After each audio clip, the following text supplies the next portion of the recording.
আজকে সকালে আমার কারেন্ট বিল আসছে, আমি আবার কারেন্ট বিলটা আমি বিকাশে দিই না, আমার বিকাশে আছে কিন্তু দিই না। আমি ব্যাংকে যাই আমার কারেন্ট বিলটা দিয়ে আসি। তো আমি গেছি ব্যাংকে, ব্যাংকের নাম বলবো না, যে ব্যাংকই হোক, নাম বললে সমস্যা। তো ব্যাংকে যাওয়ার পরে এখানে ব্যাংক কর্তৃপক্ষের আর কি তাদের কোনো দোষ নেই, এই দোষ হচ্ছে পাবলিকের দোষটা কি আমি বলতেছি।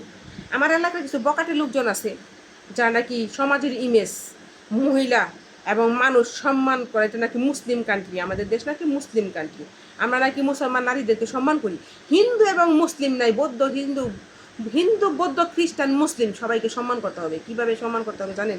একটা নারী, সেখানে সে নারী, সে যদি মেয়ে হয় তাদের পুরুষ মানুষকে কী করা উচিত, তাকে সম্মান করা উচিত। কিন্তু আজকে আমি ব্যাংকে যাই দেখলাম যে আমাদের সমাজে এমন কিছু মানুষ আছে যারা নাকি নারীদেরকে কোনো সম্মানই দেয় না। নারী কি, নারীদের কোনো মর্যাদাই নেই তাদের কাছে। তার মানে আগে যতটুকু সম্মান আমি দেখছি এই পৃথিবীতে, এখন কিন্তু সেই আজ থেকে 5 বছর 10 বছর আগে আমি যে সম্মানগুলি দেখছি সেই সম্মানগুলি কিন্তু হারাই গেছে। আমি কিন্তু বরকা পরে গেছি, মুখ ঢাকা, আমার কিন্তু কেউ দেখে নাই, আমি বরকা পরে আমি কারেন্ট বিল দিতে গেছি। কারেন্ট বিল আরও টাকাও তুলতে গেছি, আমার কিছু প্রয়োজনীয় জিনিসপত্র কিনুন, বাইরে বিয়ে করছে, কাপড় চোপড় কিনুন, বাইরের বউরা আমি কিনুন, তার জন্য নিয়ে গেছি। বাইরের বউরা কাপড় চোপড় কিনে দেবো, বিয়া করাইছি আমি, দিতে না গেছি। বিশ্বাস করবেন, সে একটা মেয়ে খাইছে, একটা ছেলে খাইছে, একটা ছেলে খাইছে, একটা মেয়ে খাইছে, তাও গ্যাসায় গেছে, সবার সাথে সবাই গ্যাসা লাগতেছে।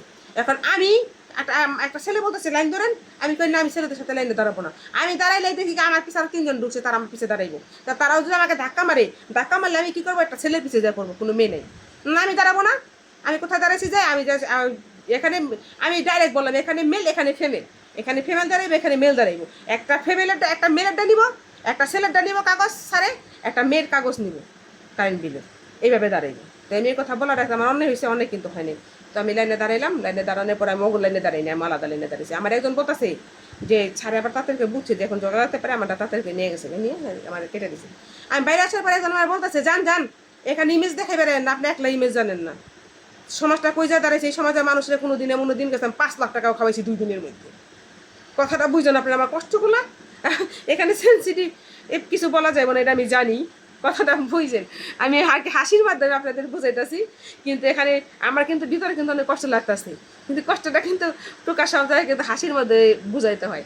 সব কষ্ট কিন্তু মানুষকে কিন্তু প্রকাশ করতে হয় কান্দা কিন্দা না, কিছু কিছু কষ্ট হচ্ছে হাইসা মানুষের বলা যায়, বুঝছেন না?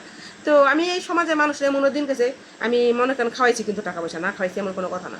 একটা বাইরে তারা কেন খাওয়াইছি সেটা জানি না, যে আমার যদি বলছে আমার এই জিনিসটা আমাকে লাগবে, আমাকে দেন, আমি সেই জিনিসটা সেখানে দাঁড়াই মানুষের খাওয়াইছি, সেখানে দাঁড়াই দিছি আমি এই মেয়ে। তো সেই সমাজের মানুষ যদি আমার সাথে এরকম ব্যবহার করে, তাহলে কেমন আচার হইলো? তারপর আমি কি করলাম, আমি শুধু সিকিউরিটিকে বলে আসলাম কি, যে এখানে তো আপনাদের ভুল হইতেছে, 2টা লাইন করবেন না, একটা মেয়েদের একটা ছেলেদের। তো এই জন্য কি আমার বলতে পারে, যান যান, আপনি ইমেজ দেখাই দেবো না, আপনি বেশি ইমেজ জানেন না। তো যে ইমেজ শব্দটা যে জানে, তার মানে সে শিক্ষিত। তাহলে এটা কি আমাদের শিক্ষিত সমাজ? আমাদের এটা কি শিক্ষিত সমাজ, ভদ্রতা সমাজ? আমাদের বাংলাদেশ কি ভদ্র না অভদ্র? কেমন মানুষ এগুলা? এটা কেমন পাবলিক? আপনারা বলেন পাবলিক খুব ভালো, আসলে কি জানেন, পাবলিক হচ্ছে সবচেয়ে অসভ্য।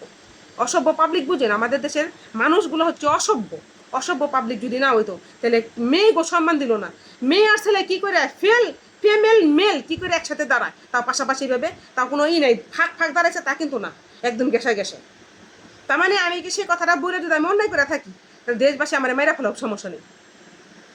কথাটা যদি আমার অন্যায় হয়ে থাকে, কিন্তু আজকে আমি ওই জায়গায় দাঁড়াইয়া ওই কথাটার আমি, ওই জায়গায় আমার এতটুকু ক্ষমতা আমার নাই, আমার শরীরের মধ্যে বা আমার মনের মধ্যে কেন নেই সেটা আমি বলবো না, যে আমি সেখানে দাঁড়ায় তাদের সাথে ঝগড়া করতে পারলাম না। সেই ইমেজ শব্দটা ব্যবহার করলো, তাকে আমি কিছু বলতে পারলাম না। কেন বলতে পারলাম না? কি দুঃখ আমার ভিতরে, দুঃখ না হাসি না কান্না, আমি আপনাদেরকে সেই জিনিসটা বুঝাইতে পারলাম না, বুঝছেন না? কারণ বোঝানোর মতো ক্ষমতা আমার ভিতরে আজকে নাই, বুঝছেন? এটা কোথায় আছি আমরা, কোন দেশে আছি, কোন দেশে বসবাস করতেছি জানি না। আমি কিন্তু আমি বেশি কিছু বলতে গেলে সমস্যা, এখানে বেশি কিছু বললাম না, এখানে আমার আরও কিছু বলার আছে, কিন্তু সে কথাগুলো আমি বলতে পারলাম না, বুঝছেন না আপনারা? আর চোখে কিছু পানি দিয়ে তারপরে কান্দন দরকার ছিল, বুঝছেন না? চোখের মধ্যে পানি মেরে কান্দন দরকার।